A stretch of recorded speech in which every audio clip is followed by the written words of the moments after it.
ಇದು ಒಬ್ಬ ಹೆಣ್ಣು ಮಗುವಿನ ಒಳಗಿನ ಅದಮ್ಯ ಶಕ್ತಿಯ ಕಥೆ. ಈ ಕಥೆ ಹೆಸರು ವಾಸಲಿಸಾ ದಿ ಬ್ಯೂಟಿಫುಲ್. ಈ ಕಥೆ ಹುಟ್ಟಿದ್ದು ರಷ್ಯಾ ದೇಶದಲ್ಲಿ. ಇದು ಎಷ್ಟು ಹಳೇದು ಅಂದ್ರೆ ಇದರ ಕಾಲವನ್ನ ನಿಖರವಾಗಿ ಹೇಳುವುದಕ್ಕೆ ಸಾಧ್ಯ ಇಲ್ಲ. ಹಳ್ಳಿಗಳಿಂದ ಹಳ್ಳಿಗೆ, ಕಾಲದಿಂದ ಕಾಲಕ್ಕೆ, ಜನರಿಂದ ಜನರಿಗೆ ಹರಡ್ತಾ ಬಂದ ಕಥೆ. ದೀರ್ಘವಾದ ಚಳಿಗಾಲ ಇರೋ ರಷ್ಯಾದಂತಹ ದೇಶದಲ್ಲಿ ಇಂತಹ ಕಥೆಗಳು ಜನರಿಗೆ ಬೆಚ್ಚಗಿನ ಅನುಭವ ಮತ್ತು ಧೈರ್ಯವನ್ನ ನೀಡ್ತಾ ಇದ್ವು. ವಾಸಲಿಸಾ ಒಬ್ಬ ಅತ್ಯಂತ ಸರಳ ಹುಡುಗಿ. ಅವಳು ಚಿಕ್ಕವಳಿರುವಾಗ್ಲೇ ಅವಳ ತಾಯಿ ತೀವ್ರ ಅನಾರೋಗ್ಯದಿಂದ ಸತ್ತು ಹೋಗ್ತಾಳೆ. ಆದ್ರೆ ಮರಣದ ಮುನ್ನ ತಾಯಿ ವಾಸಲಿಸಾಗೆ ಒಂದು ಪುಟ್ಟ ಗೊಂಬೆಯನ್ನ ಉಡುಗೊರೆಯಾಗಿ ಕೊಡ್ತಾಳೆ. ಹಾಗೂ ಮಗಳಿಗೆ ಒಂದು ಮಾತನ್ನ ಹೇಳಿರ್ತಾಳೆ. ಮಗಳೇ, ನೀನ್ ಯಾವತ್ತಾದ್ರೂ ಒಂಟಿಯಾದಾಗ, ನಿಂಗೆ ಭಯ ಆದಾಗ ಅಥವಾ ಬದುಕಿನ ದಾರಿ ಕಾಣದೇ ಆದಾಗ ಈ ಗೊಂಬೆಗೆ ಸ್ವಲ್ಪ ಊಟ ಕೊಟ್ಟು ಅದರ ಸಲಹೆ ಕೇಳು ಅಂತ ಹೇಳಿರ್ತಾಳೆ.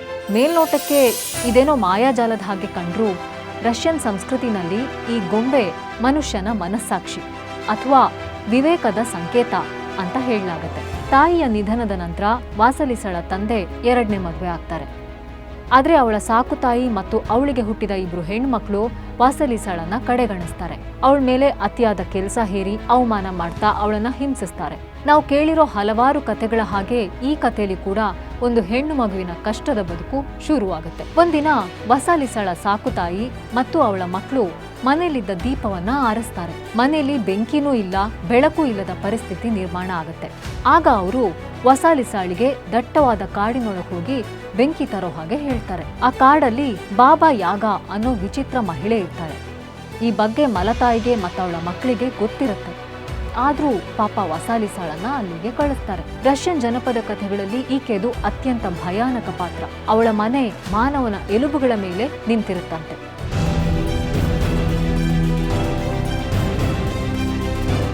ವಾಸಲಿಸಾ ಭಯದಿಂದ ನಡುಗ್ತಾ ಇದ್ರೂ ಕಾಡೊಳಗೆ ಹೋಗ್ತಾಳೆ. ಆಕೆ ಬಳಿ ಇರೋದು ಅವಳ ತಾಯಿ ಕೊಟ್ಟಿದ್ದ ಆ ಪುಟ್ಟ ಗೊಂಬೆ ಮತ್ತು ತನ್ನೊಳಗಿನ ಧೈರ್ಯ ಮಾತ್ರ. ಕಾಡಲ್ಲಿ ವಾಸಲಿಸಾಗೆ ಬಾಬಾ ಯಾಗ ಸಿಗ್ತಾಳೆ. ಅವಳು ಸಿಕ್ಕಾಪಟ್ಟೆ ಕಷ್ಟದ ಕೆಲಸಗಳನ್ನ ವಾಸಲಿಸಾಳಿಗೆ ಕೊಡ್ತಾಳೆ. ಪ್ರತಿ ಬಾರಿಯೂ ವಾಸಲಿಸಾ ತನ್ನ ತಾಯಿ ಹೇಳಿದ ಹಾಗೆ ಗೊಂಬೆಗೆ ಸ್ವಲ್ಪ ಊಟ ಕೊಟ್ಟು ಸಲಹೆಗಳನ್ನ ಕೇಳ್ತಾ ಇರ್ತಾಳೆ. ಆ ಗೊಂಬೆ ಹೇಳಿದ ಹಾಗೆ ವಾಸಲಿಸಾ ಮಾಡ್ತಾ ಹೋಗ್ತಾಳೆ. ಹಾಗಾಗಿ ಅಸಾಧ್ಯವಾದ ಕೆಲಸಗಳು ಸುಲಭವಾಗಿ ಮುಗಿದು ಹೋಗ್ತಾ ಇರುತ್ತೆ. ಕೆಲಸ ಯಾವುದೇ ಇರಲಿ ಅವಳು ಪೂರ್ತಿ ಗಮನ ಕೊಟ್ಟು ಶ್ರದ್ಧೆಯಿಂದ ಮಾಡ್ತಾ ಇದ್ಳು. ವಾಸಲಿಸಾಳ ಶ್ರದ್ಧೆನ ಕಂಡು ಬಾಬಾ ಯಾಗ ಬಹಳ ಖುಷಿ ಪಡ್ತಾಳೆ. ಹಾಗಾಗಿ ಆ ಮಾಟಗಾತಿ ವಾಸಲಿಸಾಳನ್ನ ಕೊಲ್ಲೋದಿಲ್ಲ, ಮುಂದೆ ಯಾವ ತೊಂದರೆನೂ ಮಾಡಲ್ಲ. ವಾಸಲಿಸಾಗೆ ಬೇಕಾದಷ್ಟು ಬೆಂಕಿನ ಕೊಟ್ಟು ಕಳಿಸ್ತಾಳೆ. ವಾಸಲಿಸಾ ಮನೆಗೆ ಬಂದಾಗ ಆ ಬೆಂಕಿಯ ತಾಪದಿಂದ ಅವಳ ಹಳೆಯ ಕಷ್ಟದ ಬದುಕು ಮುಗಿದು ಹೋದಾಗೆ ಅವಳಿಗನ್ಸುತ್ತೆ. ಈ ಬೆಂಕಿ ಅಗ್ನಿ ಅಷ್ಟೇ ಅಲ್ಲ, ಅವಳ ಬದುಕನ್ನೇ ಬದಲಿಸಿದ ಬೆಳಕಾಗತ್ತೆ. ಹಲವು ಆವೃತ್ತಿಗಳ ಪ್ರಕಾರ ರಾಜಕುಮಾರನೊಬ್ಬ ವಾಸಲಿಸಾಳನ್ನ ಮದುವೆ ಆಗ್ತಾನೆ. ಆದರೆ ಈ ಕಥೆಯ ನಿಜವಾದ ಉದ್ದೇಶ ಅವಳ ಮದುವೆ ಒಂದೇ ಅಲ್ಲ. ಭಯದ ಸಂದರ್ಭದಲ್ಲೂ ಸರಿಯಾದ ದಾರಿಯನ್ನ ಆರಿಸಿಕೊಳ್ಳೋ ಬುದ್ಧಿವಂತಿಕೆ ಅವಳಲ್ಲಿದೆ. ತನ್ನ ಒಳ ಮನಸ್ಸನ್ನ ಆಲಿಸೋ ಪ್ರಜ್ಞೆ ಇದೆ. ಅವಳು ಕೇವಲ ಮೌನವಾಗಿ ಕಷ್ಟ ಸಹಿಸೋ ಹೆಣ್ಣಲ್ಲ, ಬದಲಾಗಿ ವಿವೇಕದ ಮೂಲಕ ಬದುಕನ್ನ ಗೆಲ್ಲೋ ಶಕ್ತಿಯಾಗಿ ಇಲ್ಲಿ ಕಾಣಿಸ್ಕೊತಾಳೆ. ಈ ಕಥೆ ಮಕ್ಕಳಿಗೆ ಧೈರ್ಯವನ್ನ ಕಲಿಸಿದ್ರೆ ನಮ್ಮೊಳಗಿನ ಶಕ್ತಿ ನಾವು ಊಹೆ ಮಾಡೋದಕ್ಕಿಂತಲೂ ದೊಡ್ಡದು ಅನ್ನೋ ಸಂದೇಶವನ್ನ ನಮ್ಗೆಲ್ರಿಗೂ ನೀಡುತ್ತೆ.